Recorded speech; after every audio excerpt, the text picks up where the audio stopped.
passado eu achava que a grande disputa entre Deus e Satanás era uma disputa por domínio, por governo, por autoridade. Havia entre os dois uma queda de braço para saber quem mandava no universo. Por muito tempo eu pensei assim. Por muito tempo eu estive equivocado. O que o diabo quer não é mandar, não é dominar.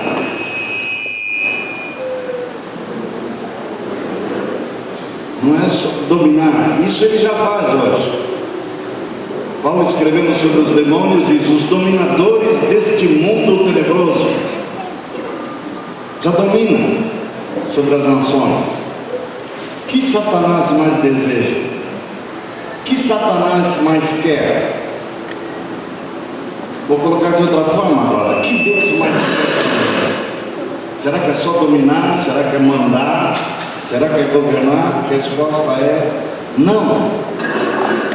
O que Deus mais deseja, mais quer, Jesus revelou o desejo do coração do Pai dele. Meu Pai busca adoradores que o adorem em espírito e verdade. E a Bíblia diz que só o Senhor darás culto. Só Ele é digno de adoração. Ou seja, Satanás não tem direito de ser adorado nunca, nem pelo que ele é, e muito menos pelo que ele faz. Mas mesmo assim, ele quer ser adorado. Quer ver um exemplo? Tentação de Jesus. Ele não disse para Jesus: ajoelha-te diante de mim e me obedeça, e eu te darei parte do meu reino. Ele não falou isso. Ele disse: ajoelha-te diante de mim e me adore. Quer ser adorado? Quando ele caiu lá, muito tempo atrás, antes da criação do mundo, ele disse no seu coração: subirei acima das mais altas estrelas, me assentarei no trono do Altíssimo. Por que ele queria subir? Porque ele queria sentar no trono. Podemos pensar que ele queria mandar. Não, ele queria ser adorado como Deus era adorado. E ele inclusive era um regente da adoração. Ele foi criado com esse propósito de reger os seres angelicais a prestar culto a Deus. Lá pelas tantas, ele se achou merecedor dessa mesma adoração e que disse que construiria o trono dele acima do Altíssimo. E ele queria ser adorado. Foi lançado para a terra, foi expulso. Ele mudou de ideia? Não. Quando eu entendi isso, eu vi da importância da adoração, amados. Lendo Romanos 1:18 até o versículo 26, diz assim. Esse texto que eu lia no passado, quando eu estudava Romanos, e não me apercebia do que Paulo está trazendo como revelação.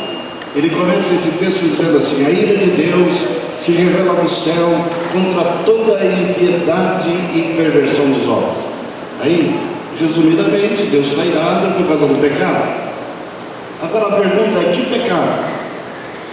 Qual o pecado maior que podemos cometer? Possivelmente podemos pensar no adultério, fornicação. Logo depois de corrido alguns versículos, ele diz que Deus entregou tais homens à imundícia, entregou tais homens às paixões, a ponto de cometerem pecados de homossexualismo, homens com homens, mulher com mulheres.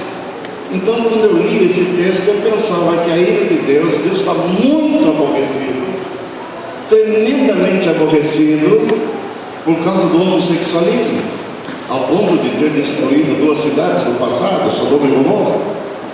O homossexualismo é algo abominável para Deus. Então nós focamos este pecado, ou estes pecados, associados a paixões. Estamos enganados de novo. O maior problema de Deus, o maior pecado que podemos cometer contra Deus, o texto segue dizendo: porque os atributos invisíveis de Deus, assim como o seu eterno poder, claramente se conhecem desde a criação do mundo. os atributos de Deus, bem como a sua divindade.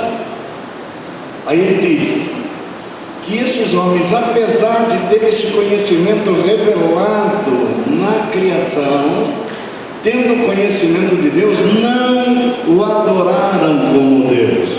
Aí está o problema. Antes, se fizeram nulos em seus próprios raciocínios ao ponto de construir para si outros deuses, fazendo imagem de homem, da criatura humana, fazendo a imagem de répteis, e se prostraram diante deles. Note bem que o texto começa falando da ira de Deus. Então, um dos pecados mais graves que o ser humano comete é ter o conhecimento de Deus, reconhecer que ele existe e não lhe prestar culto. E ele é o único tipo de culto. E lembrando que tem alguém competindo com ele. Então não tem cabimento, não tem lógica, é uma terrível insensatez adorar Satanás em vez de adorar Deus, que é todo magnânimo, cheio da sua graça e misericórdia. O rejeitamos e nos curvamos diante de ídolos. Percebem a importância, o perigo da idolatria? Então ser idólatra não é algo pequeno, não é um pecado de só menos importância, é uma adoração a demônios, porque Paulo escreve que por trás de cada ídolo há um demônio. Ele fica ali escondido e disfarçado. Alguém está pensando que está prestando culto a uma virgem. A Nossa Senhora que aparece na Bíblia, a mãe de Jesus, não tem nada a ver com a imagem dela que é adorada hoje. Não tem nada a ver com a Nossa Senhora Aparecida. Por trás de Nossa Senhora Aparecida, que é chamada padroeira do Brasil, não do meu Brasil. Meu Brasil pertence ao Senhor. Tem um demônio, uma potestade, e é diante dessa potestade que se adora, que se venera. Então a idolatria é um pecado grotesco, terrível. Então quando nos reunimos aqui manhã após manhã, domingo após domingo, amados, lembrem disso. Estamos aqui para adorar ao Senhor. Só adorar, não é cantar somente, não é tanger alguns instrumentos, é um coração de adorador, que tem que estar presente na sua casa, no seu dia a dia. E adoramos a Deus não pelo que Ele fez somente, só o começo talvez, muitos precisam de um motivo para adorar, mas nós devemos adorar a Deus por uma razão primeira, pelo que Ele é, pelo que Ele é. Eu sou, diz o Senhor. O que você é? Eu sou o que sou. Sou Deus. Não há outro ser além de mim, não há outro Deus, não há. O que existe aí são pseudos deuses, imitações baratas daquilo que eu sou, jamais pode representar a mim. Deus proibiu fazer imagem, que é em cima no céu, embaixo na terra. Por quê? Porque Ele é um Deus Espírito, não pode representar. Nem Jesus é para ser representado, nem Jesus. Ele é o Deus vivo, que habita em luz inacessível, só Ele dá as contas. A coisa é séria, sabe por quê? Porque estamos caminhando a passos largos para uma adoração, nada mais, nada menos do que do anticristo. Onde está isso? Apocalipse, um livro estranho para tanta gente, mas se você ler Apocalipse, entender só isso, e que o anticristo vem porque Deus vai permitir que ele venha, vai ordenar que ele venha, vai consentir. As coisas não acontecem fora da vontade de Deus, a vontade de Deus é permissível, ele consente. E por que ele consente? Porque tendo conhecimento da verdade, não praticar a verdade, tendo conhecimento da justiça, não praticar a justiça, pelo contrário, preferir o engano e a mentira. Então Deus lhes manda a operação do erro. Então o anticristo virá, está escrito no Apocalipse, todas os povos, línguas e nações, completem a frase. O que diz? O adorarão. Vão adorar um homem de carne e osso. Vão adorar todas as tribos, povos e nações. Veio Cristo, Filho de Deus, o Verbo que se fez carne, e o adoraram. Não, o que fizeram com ele? O que faço com ele? Pergunta Pilatos. Solto ele, põe ele em liberdade, eu não acho culpa desse homem. E eles disseram: crucifica-o. Ou seja, ele foi rejeitado, crucificado. E quem pediu para crucificar? Não os homens mais maldosos, os assassinos, não. Eram os religiosos, eram os judeus. Conheciam a palavra, conheciam a Torá, conheciam a revelação, a promessa de que ele mandaria o Messias para ser o Redentor de Israel. E eles pediram sua morte. Veja só o que o homem é capaz de fazer. E optaram no seu lugar Barrabás. Ou seja, já estavam fazendo escolha pelo maldoso, pelo perverso, em prejuízo do justo. Esse é o coração do homem. Então Deus diz: eu não tenho para mim são indesculpáveis tais homens. Indesculpáveis. Por que são indesculpáveis? Tendo conhecimento de Deus, não adoraram. Não pensem vocês que todos que estão aqui não sabem que Deus existe. Só falta você saber, convertido ou não, você tem um dever: prestar culto a Deus. Sempre, nunca se curvar diante de nenhuma outra divindade, muito menos o diabo. Pois a religião dominante antes da volta de Cristo será satanismo. Não será catolicismo, não será cristianismo, não será evangélico, será budismo, será mais, vai abolir todas as religiões e vai exigir um só culto. Haverá uma unificação de um culto a um ser chamado único, e todos o adorarão. Terão até uma marca dele para você comprar ou vender. Quem não tiver a marca será perseguido até a morte. Aproveitem hoje a liberdade que você tem para adorar a Deus, sem perseguição, por enquanto. Meu Pai busca adoradores. Eu vou repetir a frase e Satanás e os demônios dizem. Os demônios dizem: meu Pai, vai dele é Satanás, busca adoradores.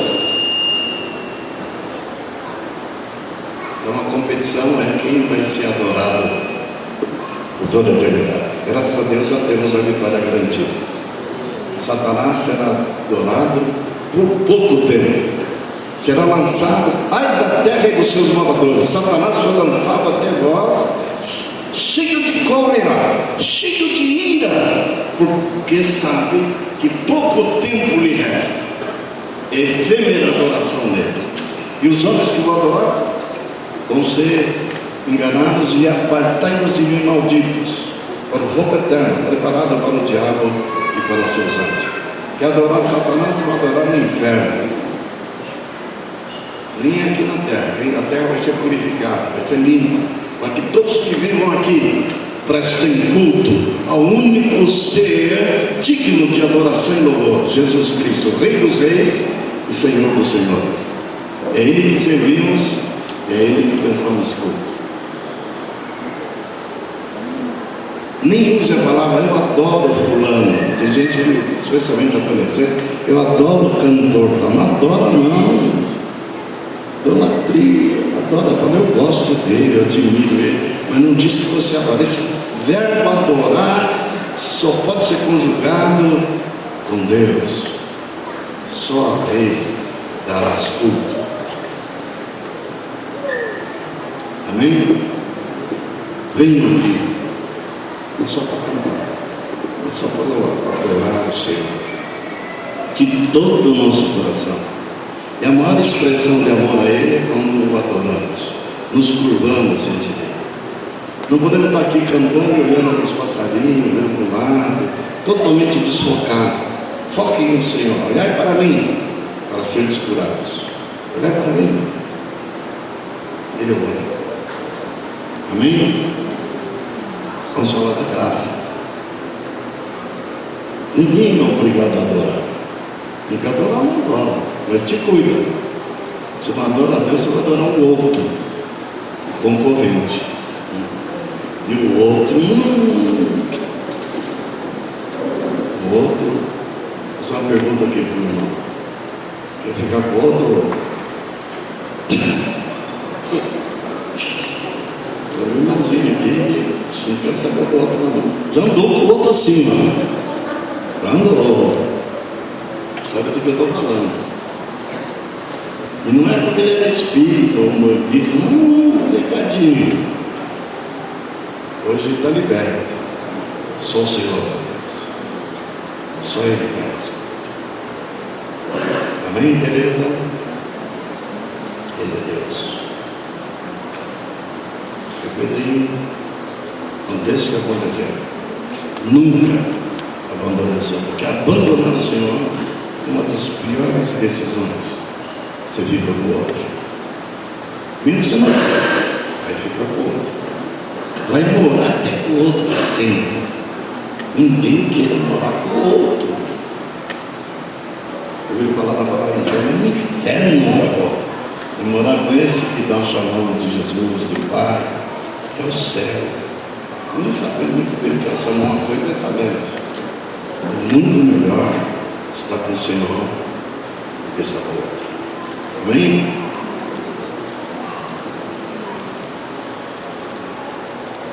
Falamos na reunião passada sobre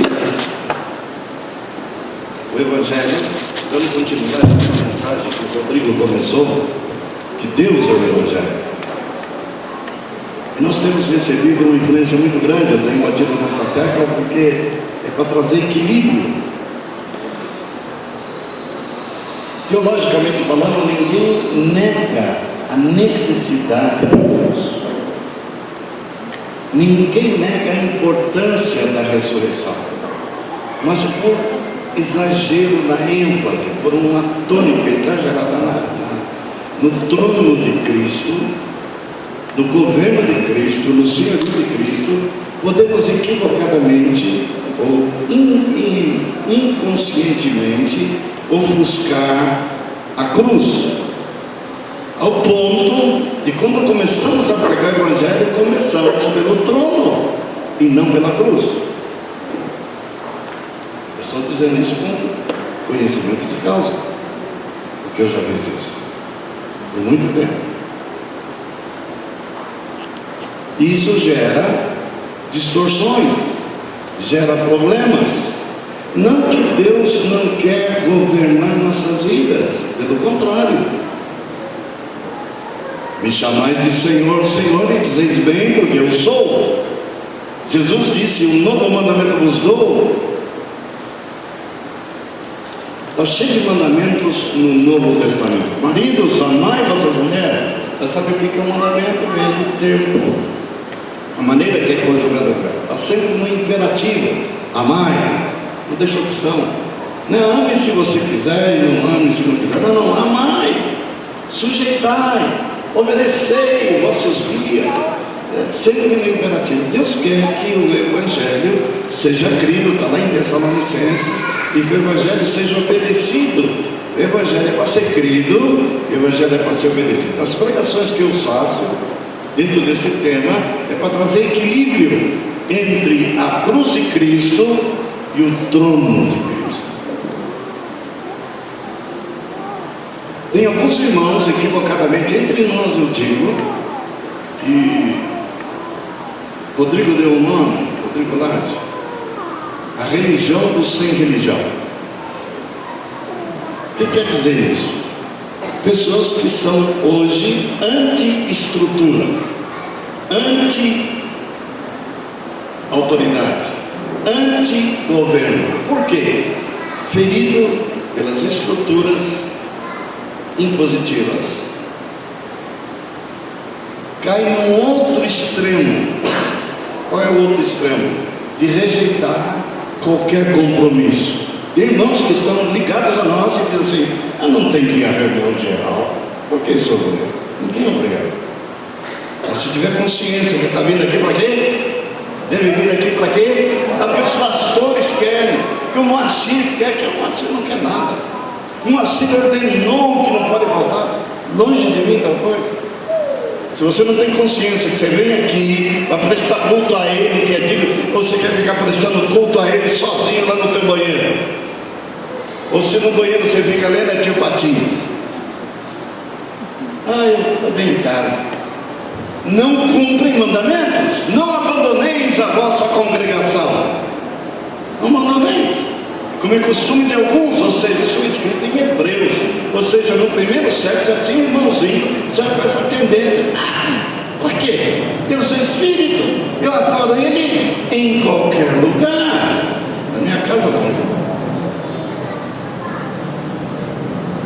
Amados, a Bíblia diz com muita propriedade: se andarmos na luz, como Ele está na luz, mantemos comunhão uns com os outros.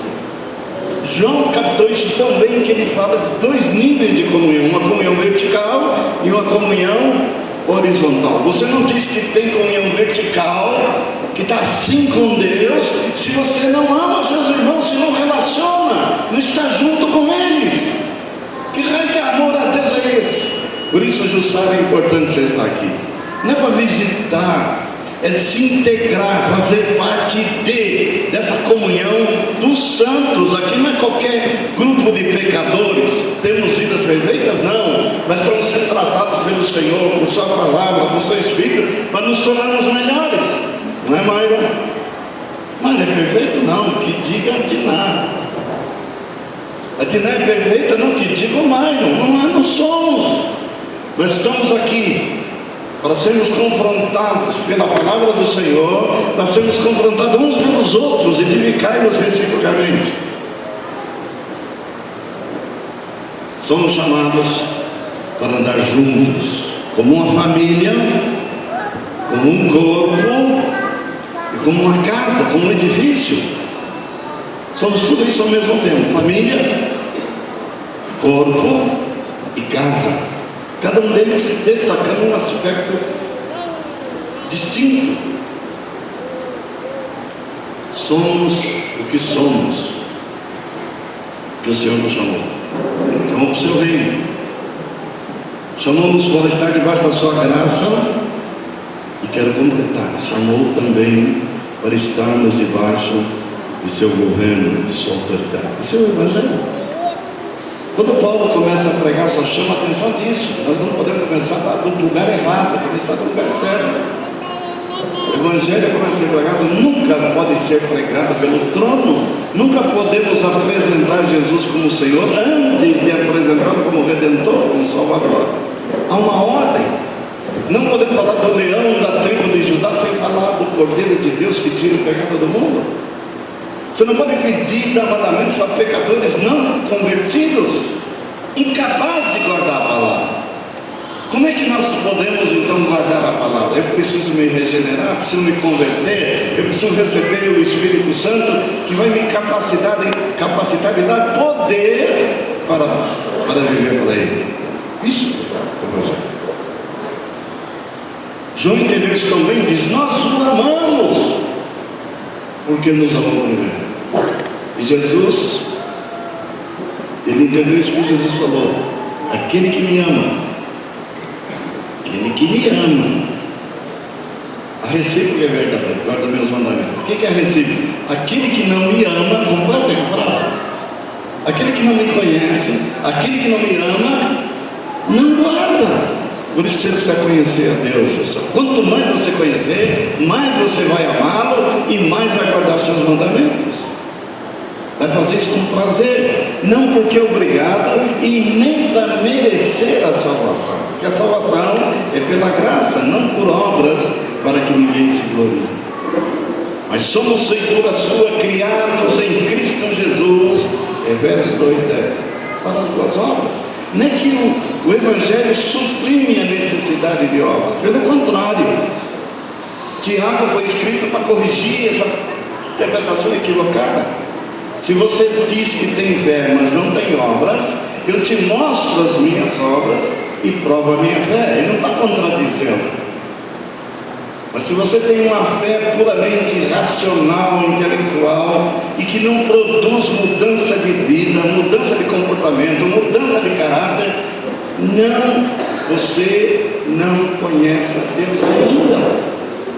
Que a fé verdadeira produz transformação, produz um novo nascimento, produz uma abertura do teu coração para receber a graça de Deus, que é o próprio Jesus. Por isso que Paulo, indo a Corinto, ele diz, capítulo 12: decidi nada saber entre vós, decidi não pregar uma oratória cheia de sabedoria humana.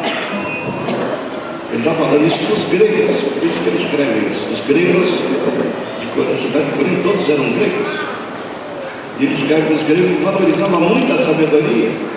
Eles que tinham os maiores nomes de filósofos: Sócrates, Aristóteles, Platão, homens cultos, buscadores da verdade através da filosofia.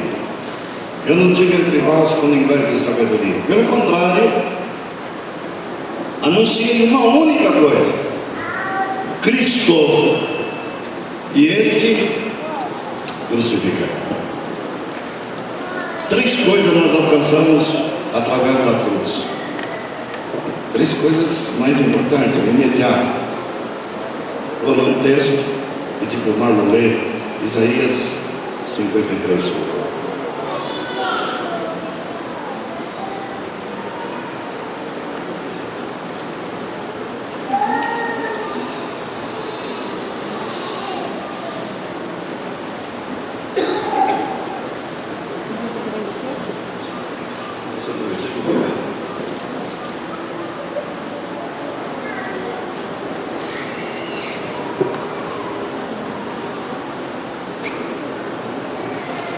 Quem creu em nossa pregação e a quem foi revelado o braço do Senhor, que foi subindo como renovo perante ele e como raiz de uma terra seca, não tinha aparência nem formosura.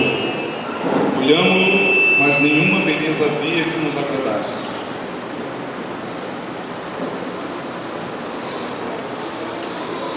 Era desprezado e o mais rejeitado entre os homens, homem de dores, que sabe o que é padecer, e como um de quem os homens escondem o rosto, era desprezado, e dele não fizemos caso. Certamente ele tomou sobre si as nossas enfermidades, e as nossas dores levou sobre si, e nós o reputávamos por aflito, ferido de Deus e oprimido. Mas ele foi traspassado pelas nossas transgressões, e moído pelas nossas iniquidades.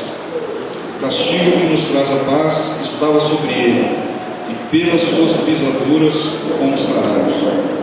Todos nós andávamos desgarrados como ovelhas, cada um se desviava pelo caminho, mas o Senhor fez cair sobre ele a iniquidade de nós todos. Ele foi oprimido e humilhado, mas não abriu a boca. Um cordeiro foi levado ao matadouro, e como ovelha muda perante os seus tosqueadores, ele não abriu a boca. O juízo opressor foi arrebatado, e de sua linhagem quem ela cogitou? Portanto, foi cortado da terra dos viventes, por causa da transgressão do meu povo. Foi ele ferido. Designaram-lhe a sepultura com os perversos, mas com o rico esteve na sua morte, posto que nunca fez injustiça, nem dolo algum se achou em sua boca. Todavia ao Senhor agradou moê-lo, fazendo-o enfermar. quando der ele a sua alma como oferta pelo pecado, verá sua posteridade e prolongará os seus dias, e a vontade do Senhor prosperará nas suas mãos. Vamos daqui. Fred já está aqui. Vem aqui, Fred, vem aqui. Paulo.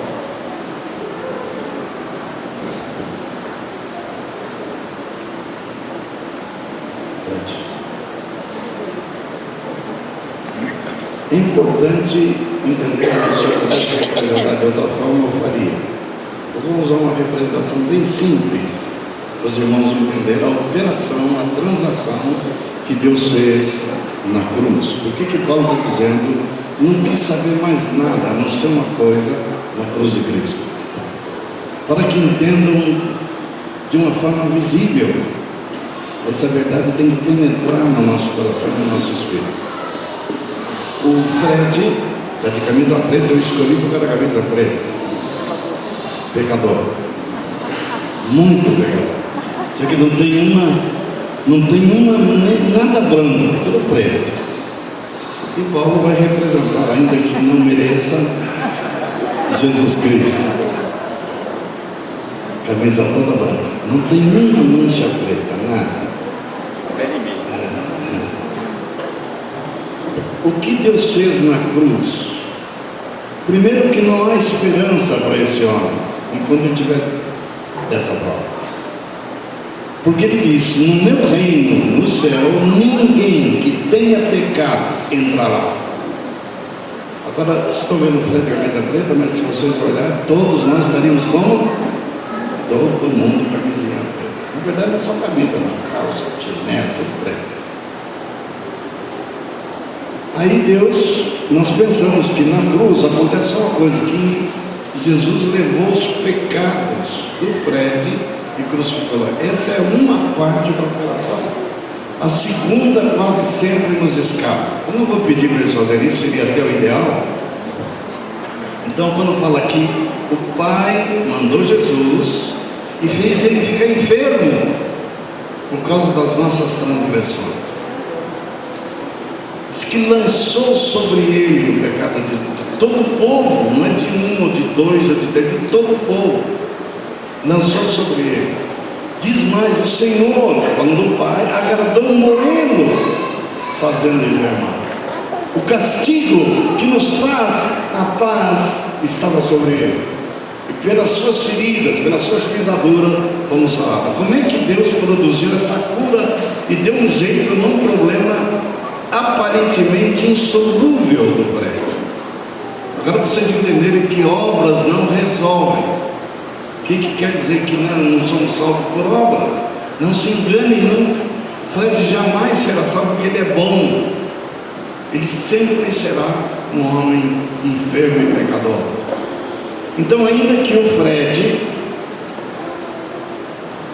Tem alguém aí que gostaria de ter um telefone que o Fred tem? Aí o Fred pega esse telefone, um iPhone aqui, um smartphone, e dá de presente. Ele fez o quê? Uma caridade, ele fez um ato de bondade. Ao fazê-lo, entrega aí para os céus. Entregou. Como é que continua a camisa dele? Preta. Percebeu? Aí ele, não satisfeito, não, eu fiz pouco, vou fazer mais. Vou dar um livro de presente para minha irmãzinha. Ele pode repetir isso ao infinito. Vamos continuar a camisa dele? Se ela fosse clareando, que nem o homo, né? Vai clareando, até um dia ficar branca, a coisa seria funcional. Mas não funciona. Os atos de justiça dele não resolvem o problema dele, que ele é pecador.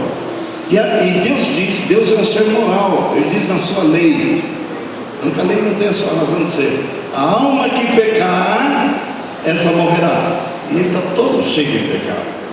João disse: o pecado é a transgressão da lei. Que lei? Lei de Deus. Muitos de nós podem violar as leis dos homens. É correto procurar guardar as leis. Não são elas que te mandam para o inferno. Você pode transgredir lei de trânsito, regulamento de trânsito, nem esse não é o problema. É violar a lei de Deus, e a lei de Deus ninguém está preocupado não. Estão preocupados com a multa, não com a condenação eterna. E é disso que nós estamos falando. Aí o que pensamos que a salvação é? Jesus pega então os pecados do Fred e ele é executado na cruz mesmo. Mais do que isso aconteceu. Sabe o que acontece? Não vou pedir para eles fazer, mas imagina essa cena. Tira-se a camiseta e passa para Jesus. Jesus vai vestir a camiseta dele. Tinha que ser. Desce a camiseta dele. Mas não é só isso que aconteceu não. Jesus vai pegar a camiseta dele e dar para o Fred. Vocês perceberam? Essa que é a operação. Então, toda vez que a Bíblia diz que nós somos santificados em Cristo Jesus, você passa a ter, isso chama justiça imputada. Quando diz que a palavra é que Deus nos fez justos em Cristo Jesus, ele olha para o Fred agora, como é que está o Fred? Veja a cena, tirar daqui, passa para lá e essa para lá. Quando ele olha para o Fred, como é que ele vê o Fred? Camisa preta? Não mais, camisa branca.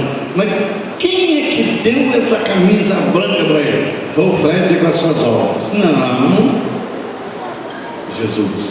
Ele creu e isso foi lhe imputado por justiça. Há uma transferência do pecado para Jesus e uma transferência da justiça, santidade, pureza que tem Jesus transferida para o Fred. E Deus olha para ele todo branco, reluzente. Por isso que Jesus conta uma parábola que lá no céu tinha uma boda, um casamento, e todos estão vestidos de roupas, como é que fala? Festivais, né? Tem outro termo, nupciais. E dentre os convidados tinha um lá de camisa preta, lá no meio. Aí, opa, que é esse camarada aí? Expulse ele daqui, tire ele daqui. Não está adequadamente vestido. Lá no céu, eu quero que depois vocês entendam comigo, só entra gente de roupa de linho branco finíssimo, que representa a justiça. Não a minha, mas a dele. Isso é cruz. Dá para pregar o evangelho sem cruz? Dá para falar? Senta lá, por favor. Paulo é Jesus aí. E ele é autoridade. E chega com o Fred. Senhor Fred, vou lhes apresentar o evangelho de nosso Senhor Jesus Cristo. Você sabia que Jesus Cristo é o Senhor do céu e da terra? Ele disse, sim, claro, Ele é Deus. Pois então você tem que guardar todos os seus mandamentos sob pena de você ir para o inferno. É a mesma coisa que as obras. Ele vai tentar guardar, e a Bíblia já nos ensina há muito tempo. Ele vai conseguir, e mesmo que consiga guardar, vamos supor que seja 1000 mandamentos, ele guarda 999. Sabe o que vai acontecer? Isso você quer a importância de entender. A roupa dele continua preta. Ele continua pecador, ainda que guarda alguns mandamentos, ainda que ele procure amar a mulher dele como Jesus manda. Não funciona, não é por aí. Estão me entendendo? Fazer boas obras, praticar o bem, guardar os mandamentos, não muda o status dele, pecador, passível de condenação. O único jeito dele ser salvo é despojando dessa roupa e vestindo a nova. Despojai do velho homem e revestir do novo homem, Cristo Jesus. Despojar e revestir. Isso é salvação. E isso é graça. Por isso que Paulo diz, nada decidi saber. Pode sentar para ter. Entre vós, a não ser Cristo e este crucificado. Então, o primeiro aspecto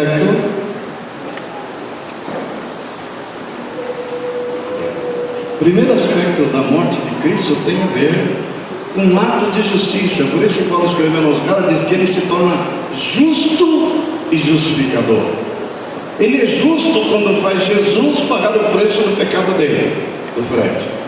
Ele é justificador quando pega a justiça do filho dele e implanta no pecador Fred. Resolvido o problema? Como está resolvido? A resposta é de uma vez por todas. Aí vem a pergunta: mas e se o Fred pecar? Tem gente que é pastor que diz: se ele pecar, ele vai para o inferno. Amados, entendeu o evangelho? Não entendeu a justificação? Eu estou falando de alguém conhecido de nós, que um discípulo disse, espero que nunca ocorra um erro similar entre nós. Um discípulo disse, preocupado com o evangelho que ele andava ouvindo, que é o evangelho de governo, e de arrependimento, e ele disse: eu, que tenho que confessar toda vez o discipulador. E ele falou: tá bem, eu cometo o pecado, estou indo confessar meu pecado para o discipulador. No meio do caminho sofro um acidente e morro. Perguntou para o discipulador: para onde eu vou? O discipulador diz: bem, o inferno. O inferno? É. Mas eu estou indo confessar. Não deu para confessar. Nossa confissão só depende do quê? De Jesus, não da minha confissão, do meu arrependimento. Aí, para não ficar duro, vamos perguntar para o nosso pastor. Chegaram a oração os dois e fizeram essa pergunta: querido pastor, eu estou indo confessar meu pecado para o discipulador. No meio do caminho, um carro infeliz, desgovernado, sai da pista e vem para a calçada e me atropela e me mata na hora. Para onde eu vou? Para o céu ou para o inferno? Claro, não sei porque eu perguntei isso. O inferno. Meu Deus. Entendemos a justificação pela fé? Não. Depende do que? Da minha conduta. Irmãos, quem crê dessa forma não percebe que todos vamos no inferno desse jeito. Por quê? Pecamos por pensamentos, pecamos por palavra, pecamos por ações. Mesmo na hora que você acha que não pecou, já pecou. Então, se depender que eu não tenha pecado nenhum, e todo meu pecadinho na agenda, e todo dia eu tenho que confessar, virou obsessão. E para ir para o céu, senão não. Depende da minha conduta, do meu comportamento, e não do que Jesus fez por mim. Não entendemos a graça. Entendeu o que é a graça? A graça, eu não confio em mim, na minha conduta. Não significa, alguns equivocadamente têm medo de pregar isso, que acham que isso é consentimento ou liberdade para pecar. Não. O livro de Hebreus foi escrito para corrigir qualquer pensamento nessa direção. Hebreus 10, 26 em diante diz assim: se pelo depoimento de 2 ou 3 testemunhas morre de morte física, morrer apedrejado, quem tiver rejeitado a lei de Moisés. A lei de Moisés não é para ser rejeitada, é para ser praticada. De quanto mais severo castigo julgai vós, será merecedor aquele que calcou aos pés o Filho de Deus, ultrajou o Espírito da graça, ultraje, profanou o sangue da aliança. De quanto mais severo castigo? Ou seja, se alguém pensa que a pregação da graça, da liberdade, você viver desordenadamente, inconsequentemente, ou a liberdade para pecar, está muito enganado. É mais sério ainda, porque tem a ver não com a lei, não com tábuas de pedra, mas tem a ver com a pessoa amada de Jesus, do que ele fez por você, ô infeliz, e você não está nem aí. Havemos de pecar para que a graça de Deus se torne mais abundante. O grito de fala é de modo nenhum. De modo nenhum. Como haveremos de pecar se morremos para o pecado? Não! E se antes na lei você não tinha poder para viver fazendo a vontade de Deus, guardar a lei, agora você recebeu o próprio Filho de Deus ressuscitado para morar em você. É Ele que te dá vida e poder para viver de modo agradável ao Senhor. Dependa do Senhor, o Cristo ressuscitado. Cristo não está sentado à destra de Deus Pai somente de onde Ele virá um dia. Está falando nisso no sentido físico. Ele ressuscitou com um corpo físico e Ele está sentado lá no trono físico ao lado do Pai dele. Mas o Espírito de Cristo está em nós, representado pelo Espírito Santo. E aquele que não tem o Espírito de Cristo, esse tal não é dele. Então, se você é cristão, se você precisa ter o Espírito de Deus dentro de você, e você tem energia, poder para viver de modo santo e agradável ao Senhor, fazer a vontade de Deus. A única coisa que enfatizo é que você tem que fazer a vontade de Deus 100%, e se vacilar no pontinho você vai para o inferno. Não é isso, isso não é justificação. O problema dos meus pecados já foram resolvidos. Não só dos meus pecados, mas a justiça de Cristo me foi dada. Quando me apresento diante de Deus, não apresento, eu estou aqui porque eu mereço. Eu estou aqui porque eu fiz isso, fiz aquilo, guardei mandamento A, B, C. Não, eu estou aqui por graça. Eu estou aqui por causa da tua misericórdia que me alcançou. Eu estou aqui por causa do teu Filho. Eu estou aqui porque Ele me redimiu, Ele me resgatou. Por isso que Paulo escreve: e através da cruz, que o grande amor de Deus é revelado. O amor de Deus se revela através da cruz. Então Ele revela a justiça dele e Ele revela amor. É um amor estranho, diga-se de passagem. É um amor, por isso que a graça é chamada de favor e merecida. Foi alguém que não merecia. O que nós merecíamos? Justiça, execução, não perdão, não misericórdia. Mas como Ele ama, Deus é gracioso, Ele me ama ao ponto de dar o Filho dele. Jesus disse: ninguém tem maior amor do que esse, dar a vida para os seus amigos. Nós nem éramos amigos, nós éramos inimigos. Você situar o que Deus passou. Quem é pai aqui vai entender agora. Eu vou fazer uma coisa. Escolha o homem mais marginal, mais bandido do Rio de Janeiro. Um bom estuprador, assassino, ladrão. Tem um cara preso, é tão terrível que ele matou mais de 100 pessoas, dos quais 47 são na cadeia. A cela dele tinha que ficar sozinho. Ele mandou tatuar no braço dele: eu tenho prazer em matar. Imagina um camarada desse, ele merece ou não merece o inferno? Nossa justiça diz o quê? Clama porque ele, você vê quando mata alguém, manda aí os pais da vítima, eu quero justiça.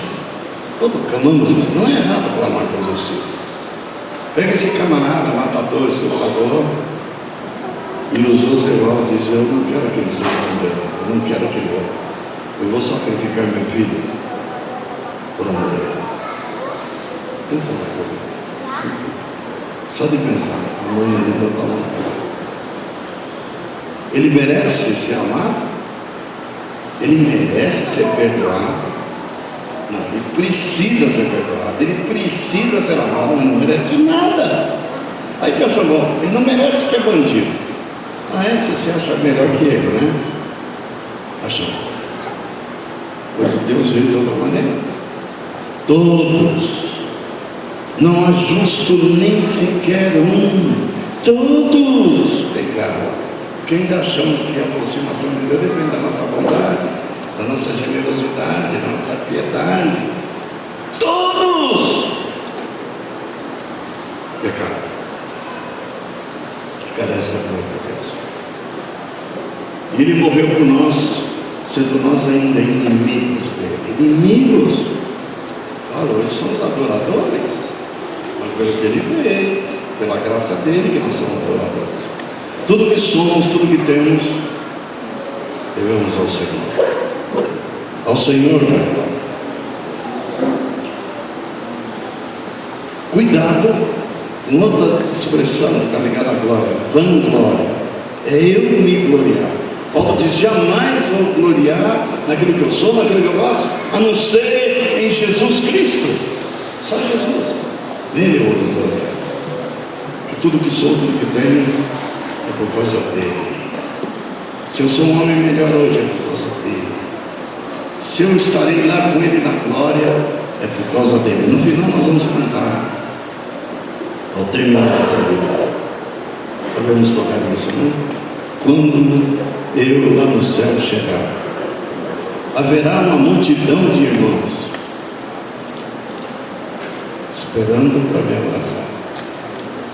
E perguntarão a uma só voz, olhando para mim: como foi que você, irmão, chegou aqui? Que vão responder: foi pela graça. Paulo foi salvo pela graça, João foi salvo pela graça, Maria, mãe de Jesus, foi salva pela graça. Ele diz: meu Deus, meu Salvador, filho dela tem que salvar. Se repararam que Jesus nunca chama Maria de mãe, chama ela de mulher. É errado dizer que Maria é a mãe de Deus. É uma aberração teológica. Deus não tem mãe. Deus nunca foi criado. Maria serviu de instrumento na mão de Deus para fazer Jesus se tornar carne e habitar entre nós. Quando Maria ensina os mordomos da casa a obedecer Jesus, a fazer tudo que ele mandava, e ela foi: ó, acabou o vinho. Ele disse: que tenho eu contigo, mulher? Parece até mal educado o filho para isso a mãe dele, né? Na cruz, ele está sendo crucificado, ele vira para João e diz: João, eis aí a tua mãe. Isso dá a entender que possivelmente José já tinha morrido, ela era uma viúva. E Jesus era o primogênito, ele como primogênito tinha a responsabilidade de cuidar da sua mãe. E ele diz: João, eis aí a tua mãe. Aí ele vira para Maria e diz: mãe, eis aí teu filho. Não, ele diz: mulher, eis aí teu filho. Ele chama ela de mulher. Nós nunca pensamos que ela é mãe de Deus. Ela é mãe de Jesus. Mãe de Deus. Deus não tem nem princípio, nem fim de dias. Alguém espera.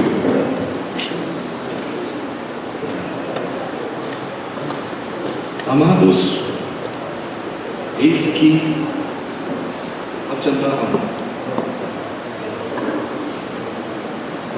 certo, ouve grito.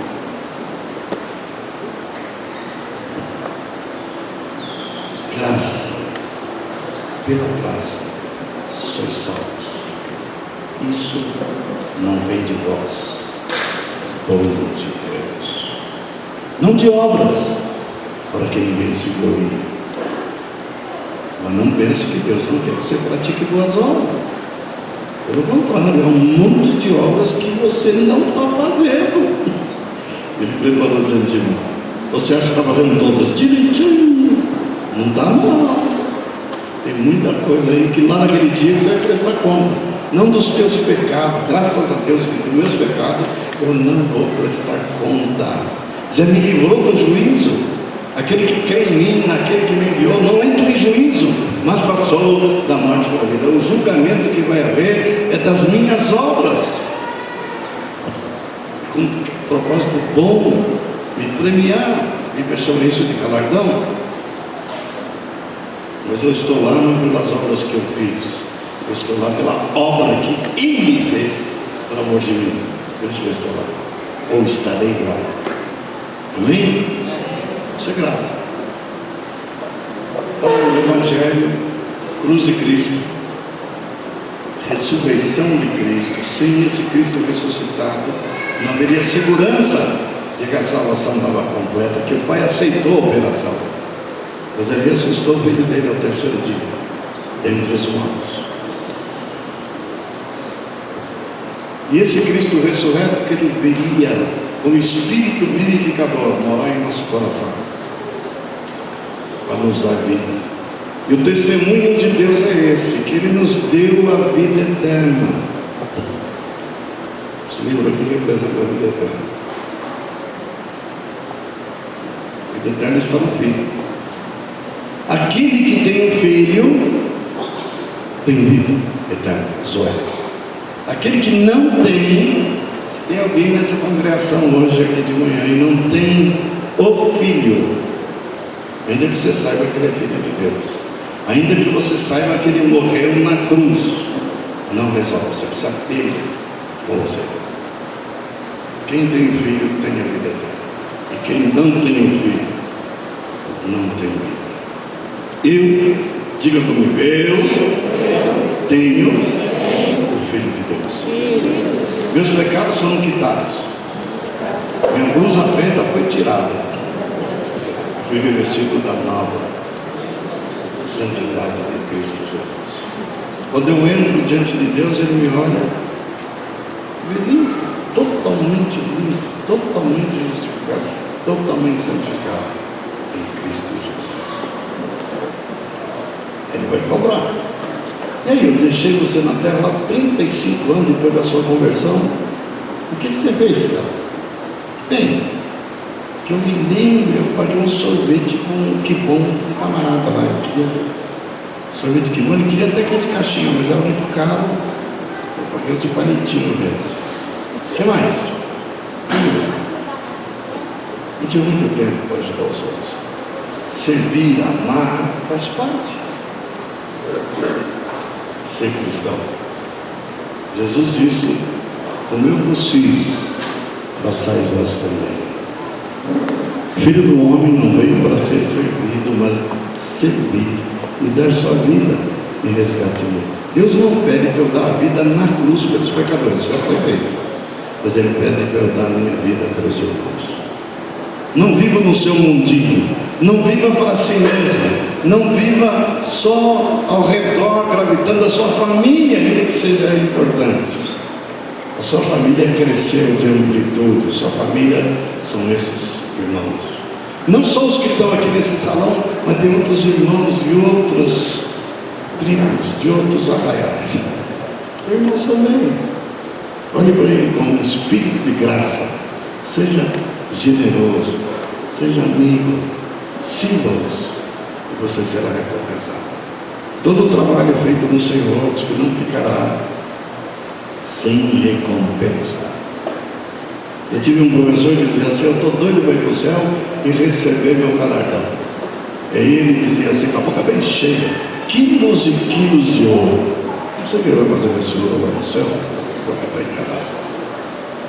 As ruas são tudo de ouro, muralha de ouro, trono de ouro, não quero ouro nada.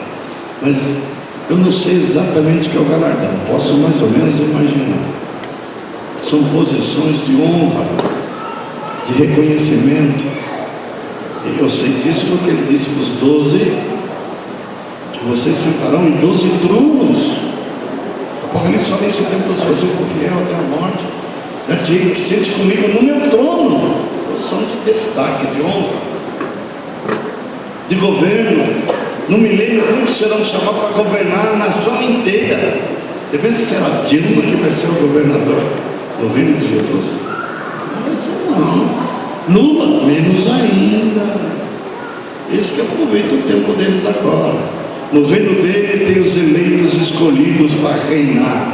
E não é do PT, não é do PDB, não é do PMDB, não é por eleição, é por indicação, por mérito. Pessoal, Newton, você vai ser o governador lá de Niterói, prefeito de Niterói. Aí se tiver feito muita coisa, só isso, senhor. Você merece. Paulo, ei Paulo, você vai ser o governador lá na Índia. Na Índia, senhor? Tem um lugar melhor? Lá na Índia, ficar mudar completamente. Se queremos e anelamos posições no reino de Deus, você tem que fazer por merecer. Pedro e João pediram para sentar à direita ou à esquerda. Ele disse: não cabe a mim, só pode ser meu pai quem vai sentar à minha direita e à minha esquerda. Ele não disse que não teria ninguém à direita e ninguém à esquerda. Vai ter. Eu sei que esse lugar não é meu, não. Mas eu sei por quê. Nem meu, nem para fazer mal. Por quê? Estou jogando você não, irmãozinho. O que você fez lá, José? Eu tocava bateria domingo após domingo. Só isso.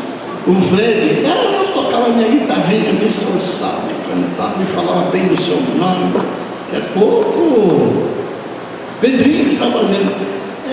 Pois é. Não tem coisa não. Não podemos nos ocupar tanto com as atividades desse mundo e esquecer das atividades do reino de Deus. Quer saber o que traz mais galardão, mais recompensa? É quando você chegar diante do reino dele e falar assim: tá vendo esse pessoal aqui, ó, 50, 100, 1000 são os que eu ganhei.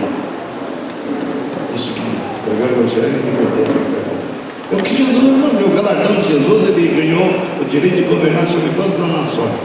Aqueles que vai chegar diante do Pai e vai dizer: Pai, aqui estão os filhos que me deste. Sabe quantos são esses filhos? Não vai acreditar. Não é milhões. Vai chegar na casa dos bilhões. Fantástico. Então, desses bilhões, quantos você cooperou com ele? Quantos você ganhou para ele?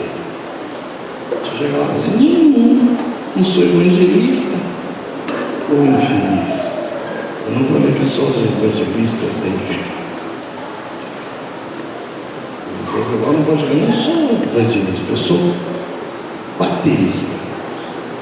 O Fred chega lá e eu sou guitarrista. Não tem nada a ver. Amém? E o Celso?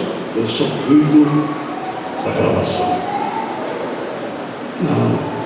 Importante isso? Importante. Mas mais importante de tudo é resgatar uma vida do inferno. Trazer o reino de Deus. Como crerão se não há quem pagar da boca e prega o evangelho? Esse evangelho da graça. Amém? Desafio para esse ano. Tem muitas cadeiras vazias aqui, não é para estar vazia. É para termos que comprar mais cadeira, mais cadeira. O salão cabe aqui 600, 700 pessoas. Vamos encher esse negócio aqui? Eu não vamos estar enchendo o salão, vai estar enchendo o céu. Amém? E você chegar diante dele, não de mãos vazias. Aqui estão os filhos que me deste. Amém? Vamos nos levantar. Vamos orar ao Senhor.